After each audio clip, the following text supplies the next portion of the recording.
அறம் செய்ய விரும்பு நேயர்களுக்கு என் இனிய வணக்கம். நான் உங்கள் செந்தில்குமார். இன்று நாம் பார்க்கவிருக்கும் காணொளி நாம் தமிழர் கட்சியினர் கமல்ஹாசன் இயக்கத்திற்கு செலுத்திய வாக்குகள் பற்றியும் விஜய் ரசிகர்களின் வாக்குகளை பற்றியும் போடும் தப்பு கணக்கு என்பது பற்றியே. வாருங்கள் காணொளிக்குள் செல்லலாம்.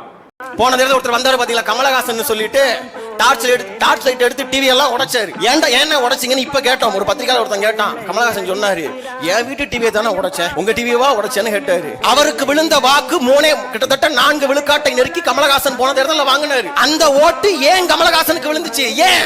எனக்கு திமுகவும் வேண்டாம், அதிமுகவும் வேண்டாம், நாம் தமிழரும் வேண்டாம், இன்னொரு மாற்று சக்தியாக நான் கமலஹாசனை பார்க்கிறேன்னு சொல்லி போட்டவன் தான் 4 விழுக்காடு.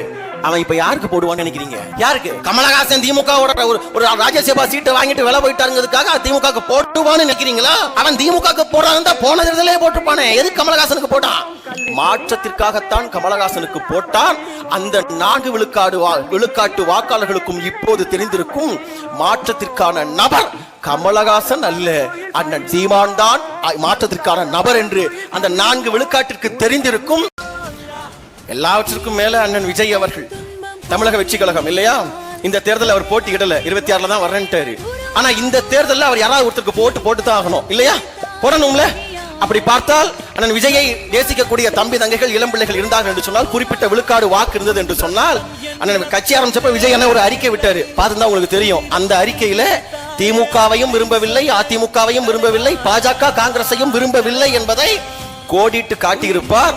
அப்படி பார்த்தால் விஜய்க்கு இந்த தேர்தலில் விழ வேண்டிய ஓட்டுகள் எல்லாம் இளைய தளபதி விஜய்க்கு விழ வேண்டிய வாக்குகள் இந்த தேர்தலில் எங்கள் தளபதி, தமிழின தளபதி, எங்கள் அண்ணன் சீமானுக்கு சிந்தாமல் சிதறாமல் கட்டாயம் விழும். நாம் தமிழர் இயக்கத்தினர் ஒரு சில நாட்களுக்கு முன்பாக மேடையில் பேசியது என்னவென்றால், கமலஹாசன் அவர்களின் வாக்குகளை பற்றியும் நடிகர் விஜய் அவர்களின் வாக்குகள் பற்றியும் போடும் தப்பு கணக்கு என்பது பற்றியே நாம் இந்த காணொளியில் பார்த்து கொண்டிருக்கின்றோம். முன்பு பார்த்த காணொளியை பொறுத்த மட்டில் அவர் கூறுவது என்னவென்றால், கமலஹாசன் அவர்களுக்கு செலுத்திய வாக்குகளின் சதவீதமானது 4%. இந்த 4%ம் ஒரு மாற்றத்தை வேண்டி கமலஹாசன் அவர்களுக்கு செலுத்திய வாக்குகள் என்று நாம் தமிழர் கட்சியினர் கூறுகின்றனர். ஆம், இவற்றை நாமும் ஒப்புக்கொள்கின்றோம். ஆனால் இந்த வாக்குகள் முழுவதும் இன்று நாம் தமிழருக்கே கிடைக்கும் என்று கூறுவது முழுமையாக ஏற்றுக்கொள்ள முடியாது என்பதே நாம் கூறவிருக்கும் கருத்து. ஏன் அவ்வாறு கூறுகின்றோம் என்றால், அன்று கமலஹாசன் அவர்களுக்கு வாக்கு செலுத்தியவர்கள் அனைவரும் ஒரு மாற்றத்தை வேண்டி வாக்குகளை செலுத்தினார்கள். இவற்றை நாம் ஆணித்தரமாக கூறுகின்றோம். ஆனால் கமலஹாசன் அவர்கள் தன்னுடைய இயக்கத்தை ஆரம்பிக்கும் பொழுதும் தேர்தலில் நிற்கும் பொழுதும் கூட நாம் தமிழர் களத்திலே தான் உள்ளார்கள்.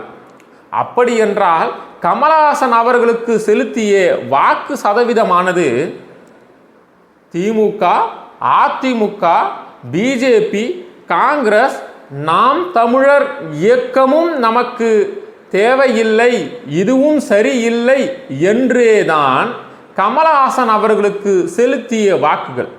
இவற்றை நம் நேயர்கள் ஒப்புக்கொள்வார்கள். இவைதான் உண்மை.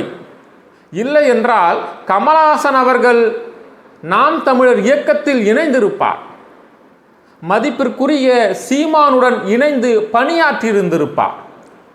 ஆனால் அவர் அப்படி செய்யவில்லை.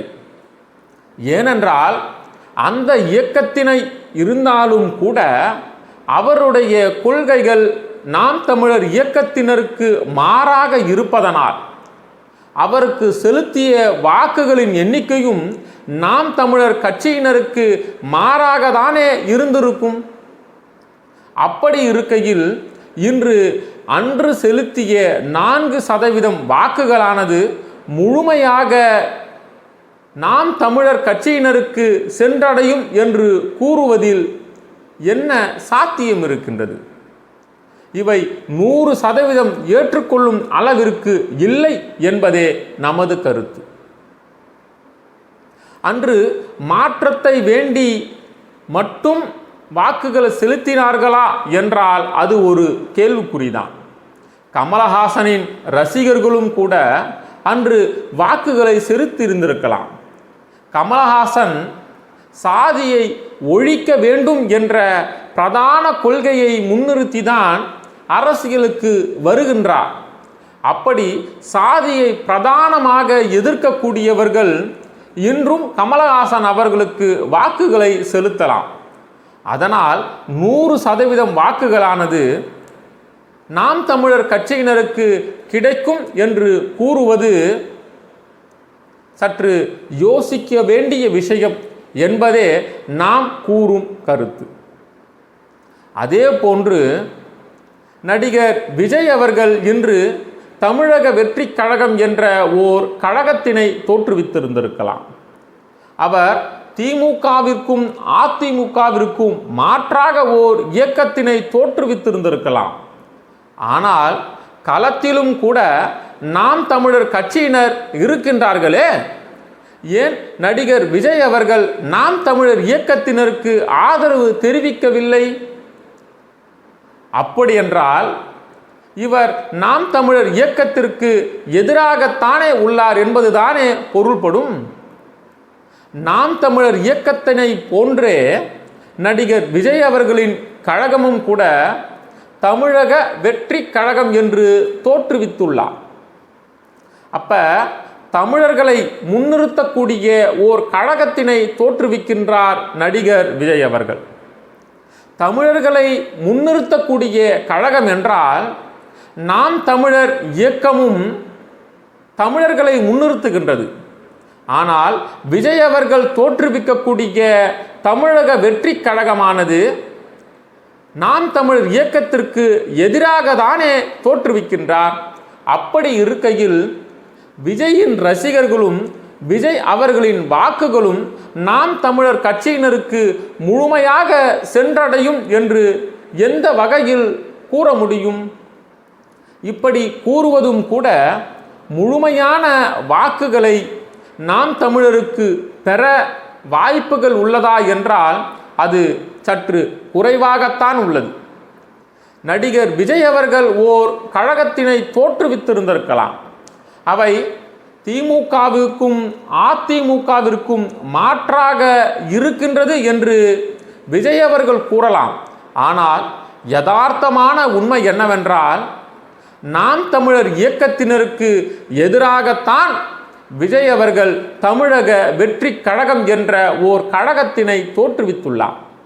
இல்லை என்றால் விஜய் அவர்களும் கூட நாம் தமிழர் இயக்கத்தில் சேர்ந்திருக்கலாம். அப்படி என்றால் நாம் தமிழர் இயக்கமும் கூட தமிழர்களின் கொள்கைகளை தமிழர்களின் உணர்வுகளை பேசாத அளவிற்கு நடிகர் விஜய் அவர்கள் பேசுவதற்கு தயாராக உள்ளார் என்பதுதானே பொருள்படும். அப்படி இருக்கையில் விஜய் ரசிகர்களின் வாக்குகளும் விஜய் அவர்களின் வாக்குகளும் நாம் தமிழருக்கு கிடைக்கும் என்று 100% கூறுவது சற்று யோசிக்க வேண்டிய விஷயம். இவற்றை தான் நாம் இந்த காணொளியில் கூறுகின்றோம். நன்றி, வணக்கம்.